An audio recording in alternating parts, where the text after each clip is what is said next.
Yes, good afternoon. नमस्कार विद्यार्थी मित्रांनो. अड्डा 24/7 मराठीच्या युट्यूब चॅनलमध्ये तुम्हा सगळ्यांचं मी प्रतीक कामत स्वागत करतो.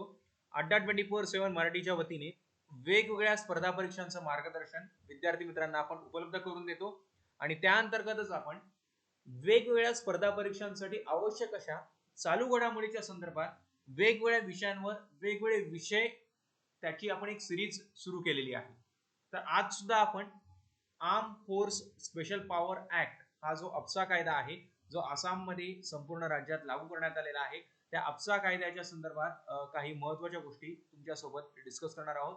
तर सेशनला सुरू करण्यापूर्वी आपले जे सेशन आहे हे विद्यार्थी मित्रांसोबत जास्तीत जास्त शेअर करा, सेशनला लाईक करा आणि अड्डा 24/7 मराठीच्या या युट्यूब चॅनलला जर तुम्ही नवीन असाल तर प्लीज सबस्क्राईब करा. तर आता मुळामध्ये अप्सा कायदा काय, arm force special powers act असं आपण म्हटलेलं आहे. पण मुळामध्ये हा कायदा का आहे किंवा हा कायदा चर्चेमध्ये का असतो? सशस्त्र दल जी आहेत त्यांना अधिकार दिलेले असतात वगैरे आपल्याला माहिती आहे. पण आता इथे थोड्याशा भरपूर बेसिक गोष्टी आहेत, त्या सगळ्या आपल्या परीक्षेच्या दृष्टीने महत्वाच्या आहेत, तर त्याच्यावर आपण डिस्कशन करूयातच.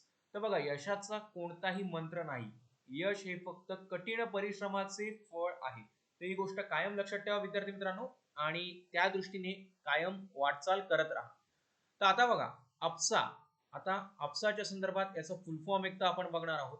नुसता फुल फॉर्म माहिती असून चालणार नाही. तर याचं महत्व काय आहे किंवा या आता सध्या हा आसामसाठी चर्चेमध्ये आहे, पण मुळामध्ये हा कायदा कुठल्या राज्यात लागू झाला होता किंवा हा कायदा लागू का करण्यात येतो, आणि समजा कायदा लागू झाल्यावर त्याच्या संदर्भात काय वाद होतात. कारण आपल्याला सर्व सरळ लक्षात येते की जे आपलं सैन्य आहे किंवा सैन्याशी संबंधित जी वेगवेगळी दलं आहेत त्यांना विशेष अधिकार दिले जाणार आहेत, हे नावावरून आपल्याला कळतंय. पण मग हा कायदा कधी आला होता किंवा भारतातल्या सगळ्या राज्यांमध्ये हा कायदा आहे का?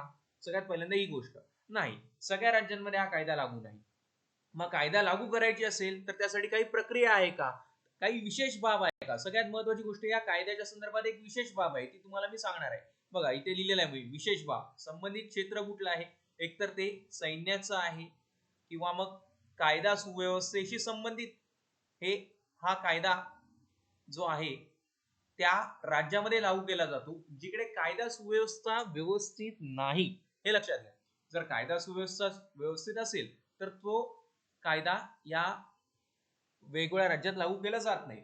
मग तिथे का आणि कधी लागू केला जातो, तर तिथे एक वेगळी संकल्पना येते, ती विशेष बाब मध्ये तुम्हाला मी सांगेन. आणि सध्या चर्चेत का आलाय, तर आसामचं कारण आहे. आसामने हा कायदा परत 6 महिन्यासाठी संपूर्ण राज्यात लागू करण्याची घोषणा केली 2021 मध्ये. तर ही रिसेंट मधली न्यूज आहे.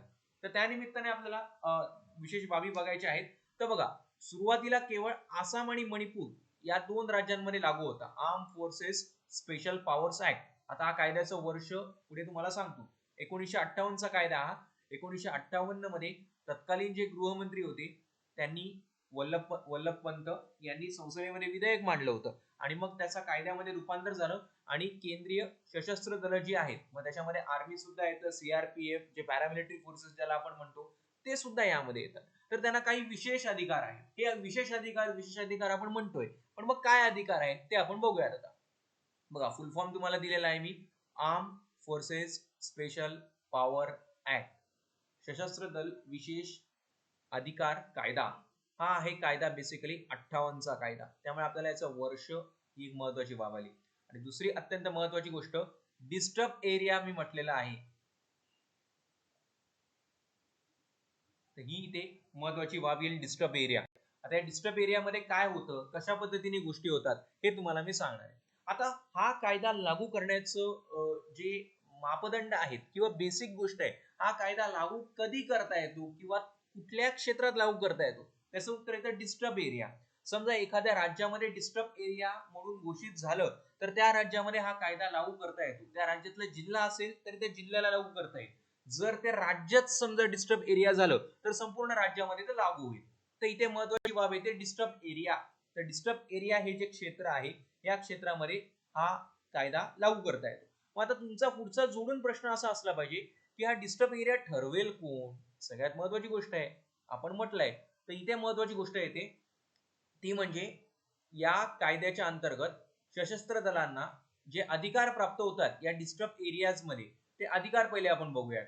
सगळ्यात पहिल्यांदा त्यांना गोळीबार करण्याचा अधिकार असतो आणि ही गोळीबार झाल्यानंतर त्यांना संशयावरून ते गोळीबार करू शकतात डिस्टर्ब एरियामध्ये हा कायदा लागू झाला असेल तर, पण मग त्यांची चौकशी होत नाही. शिवाय वॉरंट शिवाय तपासणीचा अधिकार कुठल्याही घरामध्ये, शिवाय अटक करण्याचा अधिकार त्यांना मिळतो. हे विशेष अधिकार त्यांना आहे. आता हे सगळ्या गोष्टी कुठेतरी दहशतवादाशी संबंधित आहेत. आता कुठे कुठे लागू झाल्या बघा, तुम्हाला नावावरून लक्षात येईल.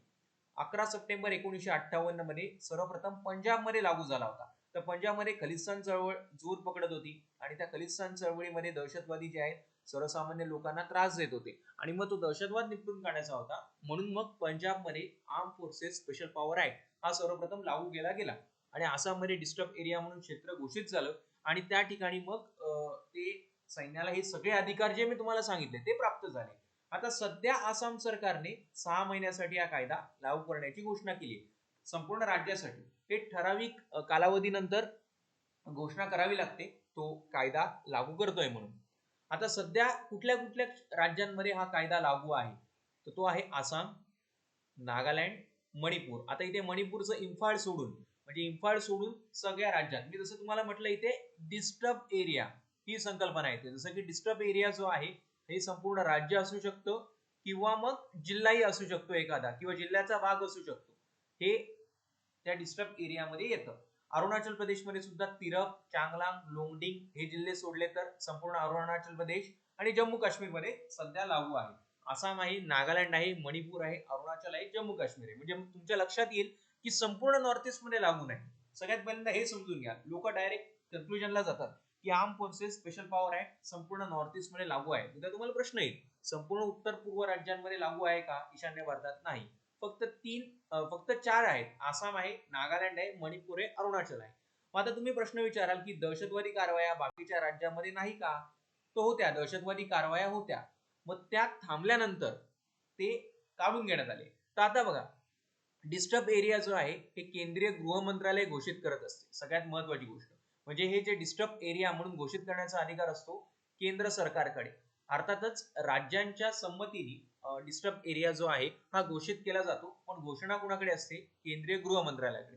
आणि समजा तुम्ही एखादं एरियाला डिस्टर्ब एरिया म्हणून घोषित केलं तर कमीत कमी 3 महिने हा दर्जा राहतो. असं नाही होत तुम्ही आज तिथे डिस्टर्ब एरिया घोषित केला आणि एका महिन्यात स्थिती सुधारली म्हटल्यावर हा कायदा लगेच काढून घेता येत नाही. कमीत कमी 3 महिने ठेवावा लागतो आणि राज्य सरकार हा दर्जा काढून टाका, आता डिस्टर्ब एरिया नाहीये, सगळं व्यवस्थित झालेलं आहे, अशी शिफारस करू शकते. पण ऑब्व्हियसली मी तुम्हाला म्हटलं अल्टिमेट अथॉरिटी कोणाकडे असते? केंद्र सरकारकडे. हा महत्वाचा मुद्दा आहे. राज्य सरकार शिफारस करते पण हा अधिकार कोणाकडे आहे डिस्टर्ब एरिया घोषित करण्याचा? तर तो अधिकार आहे केंद्र सरकारकडे. तर या 3 ते 4 महत्वाच्या गोष्टी आहेत विद्यार्थी मित्रांनो, की डिस्टर्ब एरिया तर घोषित केलं जातं अप्सासं armed forces special power act मध्ये. एखाद्या प्रदेशाला डिस्टर्ब एरिया, आता तो प्रदेश म्हणजे संपूर्ण राज्य असेल किंवा एखादा जिल्हा पण असेल, किंवा आता जसं मणिपूरचं आपण उदाहरण बघितलं की मणिपूरमध्ये इम्फाळ सोडून, राजधानी सोडून सगळीकडे मणिपूरमध्ये आहे. म्हणजे असं काही बंधन नाहीये की राज्यात मध्ये असेल, जिल्ह्यामध्ये असेल, संपूर्ण प्रदेशामध्ये असेल. हे त्या त्या परिस्थितीनुसार ठरवलं जातं.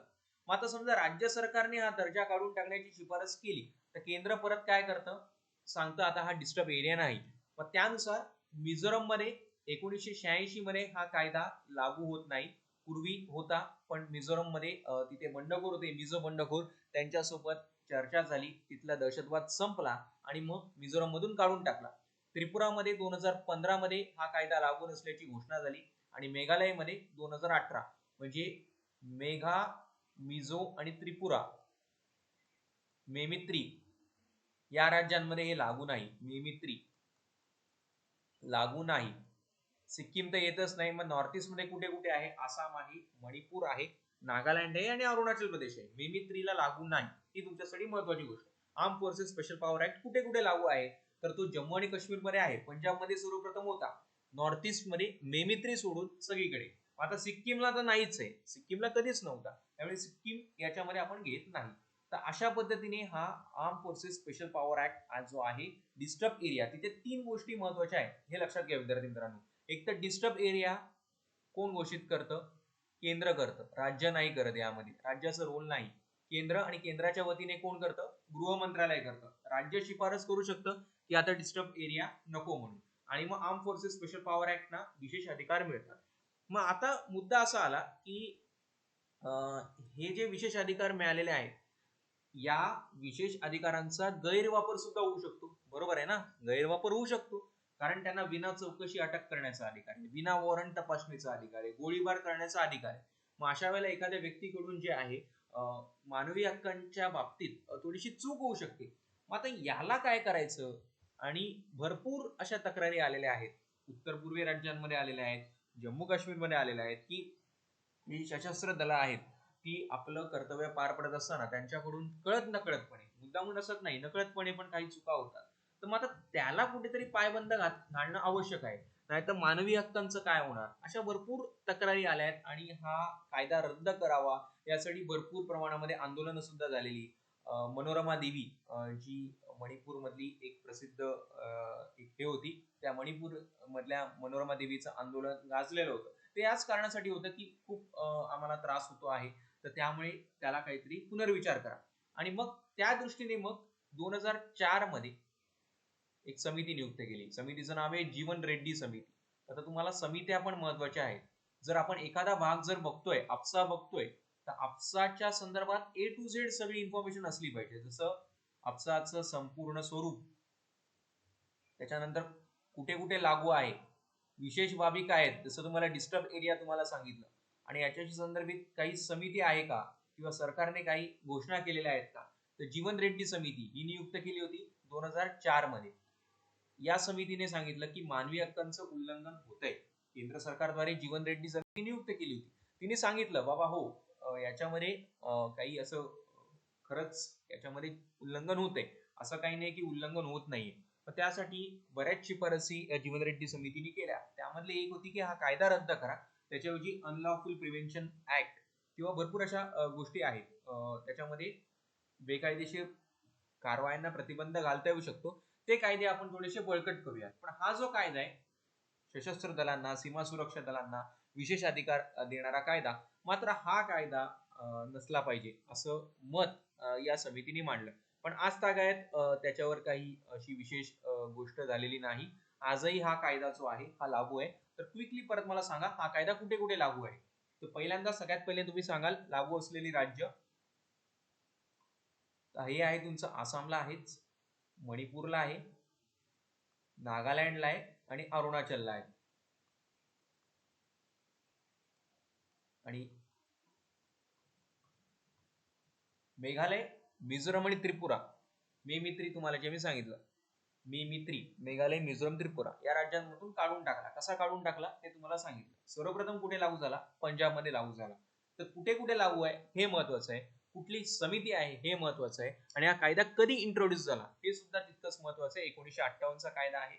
मग भरपूर या संदर्भात गोष्टी आहेत. दुसऱ्या प्रशासकीय सुधारणा आयोगाने पण सांगितलं होतं की हा कायदा काढून टाका. तर तेवढं डीप मध्ये जाण्याची गरज नाही. जी एक्झाम रिलेटेड इन्फॉर्मेशन जे आहे, एक्झाम ओरिएंटेड इन्फॉर्मेशन, की पहिल्यांदा कुठे लागू झाला, काही समित्या होत्या, कुठे काही याच्या संदर्भात अलीकडे काही रिसेंट घोषणा झाली आहे का? येस, आसामने घोषणा केलेली आहे. तर या आजूबाजूच्या सगळ्या गोष्टी तुम्हाला माहिती असल्या पाहिजेत, जेणेकरून या arm forces special power act वर काही प्रश्न तर आलेच आपल्याला. कारण डिस्टर्ब एरियाच्या संदर्भात प्रश्न विचारलेले आहेत की डिस्टर्ब एरिया घोषित करण्याचा अधिकार कोणाला आहे, अशा वेगवेगळ्या गोष्टी वेगवेगळ्या पद्धतीने विचारलेल्या आहेत. ते ही विशेष बाबीमध्ये आहे, त्यामुळे ही गोष्ट तुम्हाला माहिती असणं आवश्यक. तर अशा पद्धतीने आपण हा संपूर्ण आर्म फोर्सेस स्पेशल पॉवर ऍक्टचा पार्ट कव्हर केलेला आहे. तुम्हाला या संदर्भात सगळ्या गोष्टी मी डिटेलमध्ये सांगितलेल्या आहेत. तर सगळ्या लक्षात ठेवा. आणि हे जे सेशन आहे, हे सेशन जर तुम्हाला आवडलं असेल तर आपल्या विद्यार्थी मित्रांसोबत जास्तीत जास्त शेअर करा, लाईक करा. अशाच पद्धतीने महत्वाच्या गोष्टींच्या करंट अफेअरच्या रिलेटेड रोज एखादा पॉईंट किंवा एखाद्या घटना घेऊन मी तुम्हाला त्या ए टू झेड डिकोड करून सांगत जाईन. त्याचा तुम्हाला निश्चित पद्धतीने येणाऱ्या परीक्षांमध्ये उपयोग होऊ शकतो. तर सेशनला जास्तीत जास्त लाईक करा, आपल्या विद्यार्थी मित्रांसोबत शेअर करा, आणि अड्डा 24/7च्या युट्यूब चॅनलला जर तुम्ही नवीन असाल तर प्लीज प्लीज सबस्क्राईब करा, जेणेकरून लेक्चरचं नोटिफिकेशन तुम्हाला प्राप्त होईल. अड्डा 24/7 मराठीचा ऍप तुम्ही अजूनही इन्स्टॉल केलं नसेल तर ते इन्स्टॉल करा. ऍपच्या माध्यमातून क्विज, जॉब अपडेट्स तुम्हाला उपलब्ध होतात. अतिशय चांगलं ऍप आहे हे. गुगल प्लेला जा, अड्डा 24/7 टाका आणि तिथे महाराष्ट्र स्टेट एक्झाम सिलेक्ट करा. तर थांबूया त्या ठिकाणी. Thank you very much. तुम्हा सगळ्यांचा उर्वरित दिवस चांगला जाओ.